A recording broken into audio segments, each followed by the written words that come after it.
I want to introduce 3 of our clients to share their stories about how they're managing this journey and how they're thinking about the power of potential. And that's John Hampton from UPS, that's Aaron Strauss from WeWork, which is now called the We Company, and Katie Lampkin from RSM. I want to invite all 3 of them up to the stage to talk about the power of potential. So I want to start off really understanding your story. So Katie, why don't you start? Share your story Sure. about how you've been able to unlock the power of potential at RSM. Sure. Well, it's interesting, as you were speaking, there were a lot of parallels to what it is Cornerstone's trying to achieve as an organization and what RSM is trying to achieve as an organization. And the key to our success has really been the culture we're trying to create. Our strategy is really about delivering the power of being understood to our clients and to our colleagues. So when we talk about delivering the power of being understood, what that means is really trying to recognize the power of and the uniqueness of the individuals that work for us. So the talent experience for our RSM is really about unleashing the potential of those individuals that work for us. And the really wonderful partnership that we've had with Cornerstone has enabled us to take the strategy that we have for talent around really trying to re-recruit those 11,000 people that we have in our firm. And we are an accounting, tax, and consulting firm. I would say that at the front end. But we really need to pay attention to those 11,000 people we have. So everything from how we help them set goals, everything for how we help them develop. We use Cornerstone's learning management system. We use Cornerstone recruiting. We use the performance. But we've really taken on this mission to create an experience at RSM that really makes them sticky to us, that really helps us understand what they need and what they want. So your comments about giving people space and time for development, giving people coaches, right? Enabling feedback in real time. We have transformed our entire talent management process to a year-round conversations. We've leveraged Cornerstone feedback tools, project feedback, and we've created something called fast feedback that enables our people to get feedback anytime, anywhere, after a project, after a presentation. So our goal is really about creating that experience that enables our people to serve our clients with excellence, but also enables us to keep them around for a very long time. And one of the things, part of the RSM story that I think is really fun is when we decided to go out and find an integrated talent management system to help us enable our strategy, we really went out to the market and said, we've got to talk to some of the top providers of service in this area. We were a mess, right? We had one vendor for our applicant tracking system. We had another for learning management. We had homegrown systems for many things. And of course, because we're an accounting firm, we had Excel. So we did a lot of really cool stuff in Excel. But what we were really looking for was that integrated experience, integrated technology that would help us integrate the talent experience for our people, but also for our leaders, right? We wanted to have a one-stop shop. We wanted to have one place for us to look for all of our talent-related information. And we went through our process. We interviewed 2 other vendors besides Cornerstone.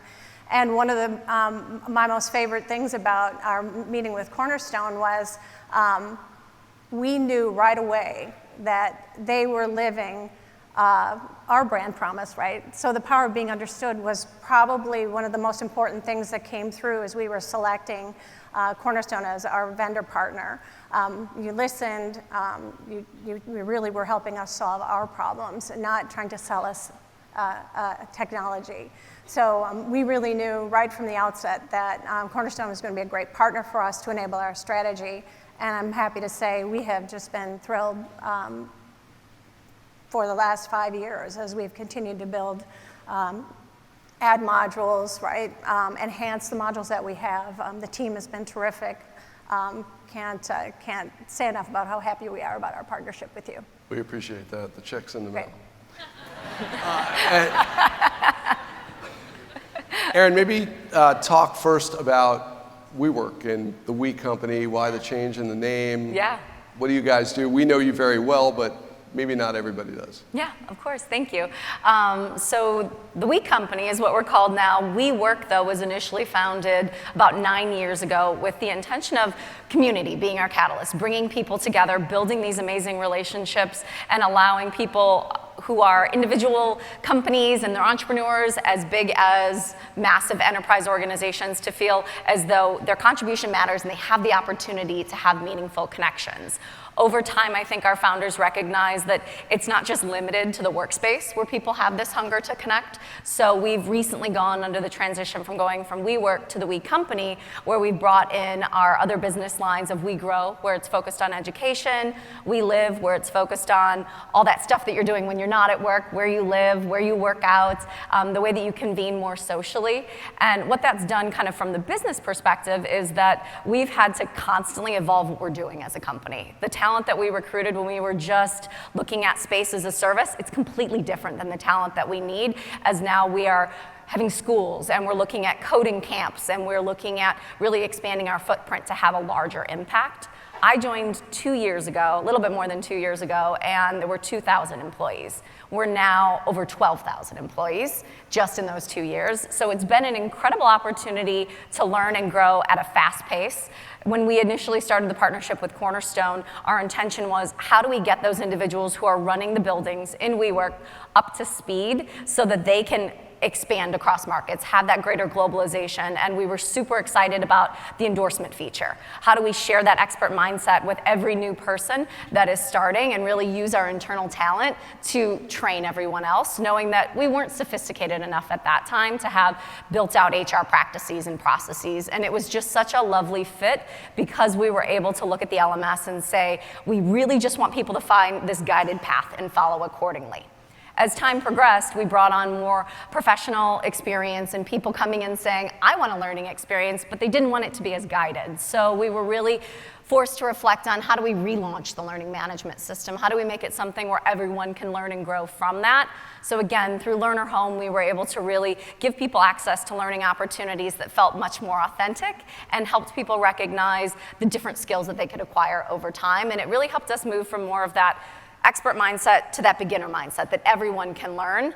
We did, though, quickly realize that when you open up learning to everyone and the manager isn't actively involved, people are going out and they're learning great stuff, but their manager really isn't checking in with them. It's not a part of their marker of success. So we dug into it as an organization and really recognized that, for the most part, people couldn't articulate what makes you successful in our company. When you join an environment that is fast-paced, you kind of got to grab on and just go for the ride, and that's not the best employee experience. So it was a good opportunity for us to really sit back and say, let's find out what are the things that make us successful. We began on the thought of identifying competencies. Where it really ended up was cultural competencies. So what are the things that bring our values to life, as well as what are we going to need in the future as a business, knowing that we're constantly expanding into different markets, we're expanding into different ventures, and we need our talent to be able to come along with us. So we landed on things like adapting with resilience because we have the high change environment, or making good decisions, which really boils down to when you only have 50% of the information, how do you not get paralyzed? How do you move forward? How do you continue to learn and grow? And getting those competencies across the organization and getting that alignment now becomes the backbone to all of our HR processes. And it's not about those tactical skills where you're going to learn this specific system or you're going to learn how to compute something in a certain way, but it's really how do you behave in our environment where you can thrive and you can feel like you're going to be able to make that impact every single day. So the exciting thing for me being in the learning space is now we get to design all the programs that gets people excited. We get to take people through experiences where they want to learn and their managers care because this is what's going to lead to business success as well. And when I think about the partnership with Cornerstone, I'm so excited for the data that we can capture along the way because we're still learning how our team members want to learn. We have a pretty heavily millennial audience, so we know that it's going to be bite-sized. We know that people want things on the go, but being able to monitor consumption of that information information and monitor the things that people are adding to their development plans and seeing what gets people jazzed really will help us as an HR function move forward in a way that has a lot more intention than we've been able to have in the past. So John, I don't think people need an introduction to your company. They just might be confused why you're not wearing your brown uniform. Tell us the story of UPS and how you've been able to really capitalize on the power potential. Absolutely. Thanks for having us. Just a little bit about UPS, though. I mean, we are a 112-year-old organization. We have 481,000 employees. And while we deliver goods and services to over 220 countries and territories around the world, we actually only have captive employees in 73. So one of the other things we want to make sure you kind of learned about this morning is that we're going through an enterprise transformation that started last year. Because we know that we have to heavily reinvest in our organization in terms of our infrastructure when it comes to facilities, equipment, technologies, as well as looking at a lot of the internal business processes that we use across functions. So with that, HR is stepping up, and we're the first HR transformation initiative within the organization. They picked HR to go first. And we're taking a look right now over the next couple of years of the way that we're going to deliver HR services differently around the world. And we started this journey actually several years ago when we made the opportunity or decision to revamp our performance and career management processes at UPS. We had some static processes that really hadn't changed in 20 years, and neither had the technologies that supported them. So we made a decision to go ahead and make that investment at that time, partnered with Cornerstone for career and performance and learning and compensation. So we're about on our third year of taking our business processes through the cycles. But you know, the reason why we had to get new technologies is because at the time, we built a lot of things internally. So we do a great job building world-class package delivery systems. We don't do the best job building career management systems, and that's what we did. And they weren't going to support us for the future. We also knew that we needed to do a better job in skills gap identification of our workforce. So something that's probably unique to UPS's story is that we do succession planning probably to a lot lower level than a lot of organizations. So when we turned on Cornerstone, we included all 40,000 of our full-time supervisors and above. That's our entry-level operations supervisor, all the way up to our senior vice president gets an annual talent assessment performed on them. Their profiles are reviewed in an annual talent review somewhere in the world in their business unit or their geography, and they have an opportunity to be seen by other leaders. We're so excited about that we decided this year in 2019 to expand the scope. So we expanded to all our part-time management around the world, which added to the scope of another 35,000 part-time supervisors. And that's almost kind of like the hidden talent that UPS had that we only probably had a local view of, but didn't really have that global view of, because we have these thousands of college students around the world going to school for a variety of occupations that we could use somewhere in the organization. But if we only had that local view to it, maybe there's another geography that could use that's now hiring off the street, that we could have had that person promoted internally. Which is incredibly efficient to be able to use your own people. Mm-hmm. So absolutely. And then we also took an opportunity this year to revamp our leadership framework. So the competency assessment that now goes out to almost those 70,000 folks, that includes an updated competency set that's going to help prepare our leadership for future opportunities and growth. One of those, is pointing out, is innovation competency that we assess all our folks on, because what we're trying to do with a large organization of our size is to bring back in some of that entrepreneurial spirit and mindset to our management teams, that it's okay to fail fast and learn from that and try again, which in sometimes a company our size, that's people become a little bit more risk averse over time. So that's something else that we're looking to try to get some benefits out over the next couple of years. The other thing I wanted to point out is just a little about where we're going with learning. So right now, we've got another enterprise transformation initiative where they've challenged our group to get all the LMSs in UPS to 2 by 2021. So we started down that journey. We're about to 6 right now. Last year, we moved the UPS airline and UPS Capital, our banking arm, over to Cornerstone. So now our pilots are taking all their annual training and certifications in the product. So we're really happy about that. And this year, we're moving our sales organization as well as our global business services groups. So we're on path to make that effort happen. And then finally, I just wanted to thank Cornerstone because, you know, as a company that makes any decision like we did to take these on-premise systems that you had, you could go to your local IT group to partner with and work through issues as they arose. You move to a SaaS solution, you know, some of that nervousness takes place, and now you're dealing with the vendor on your success. And it's just like any other technology. It's technology, and there's going to be issues that come up from time to time, but it's good because our GPS support, our client support, the executive team at Cornerstone has helped ensure any of those issues that have arisen at UPS. We've successfully, going into our third year, have maintained our schedule and launched all our business processes in Cornerstone. Thank you. So Aaron, one of the things I love about the WeWork story is it's an example of hypergrowth outside of technology. Yeah. And very few companies experience the kind of hypergrowth you've been through. What is unique to Talent Experience in that environment, that 2,000 to 12,000 people in 2 years? I think a lot of the uniqueness comes from our inability to be as structured as ordinary organizations may be able to be. I think we can't come in with a plan that this is what the cycle is going to be for the entire year. Most of what we do has to be quarter by quarter, and it's so iterative in nature where we recognize the workforce has changed, our strategy has changed, our intentions have changed, and how do we adjust accordingly? So John, your company is the perfect example of global scale. Right? Very large organization, very complex, truly multinational. What are the particular secrets to success in that environment?